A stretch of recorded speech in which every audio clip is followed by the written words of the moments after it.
Welcome back to PC Error Detective. In this video, we're going to show you how to cancel Windows 10 update pending restart quickly and easily, so you can stop updates from forcing a restart. Step 1. Press Windows+R on your keyboard to open the Run dialog box. This small window lets you quickly open Windows programs and settings by typing their names. Step 2. Type services.msc in the Run box and press Enter to open the Services window. Here you can see all the background services running on your computer. Step 3.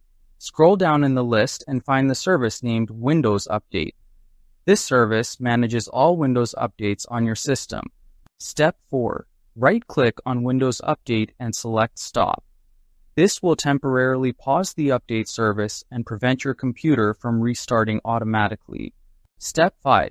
Press Windows+E to open File Explorer and go to C, Windows, SoftwareDistribution Download.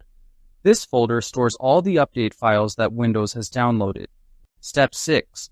Delete all the files inside the Download folder. Removing these files stops the pending update from being installed on your computer. Step 7. Go back to the Services window. Right-click on Windows Update again and select Start. This restarts the service so your system can continue running normally without the pending update. Step 8. Restart your computer as usual. Your computer will boot up without triggering the pending update restart. Thanks for watching.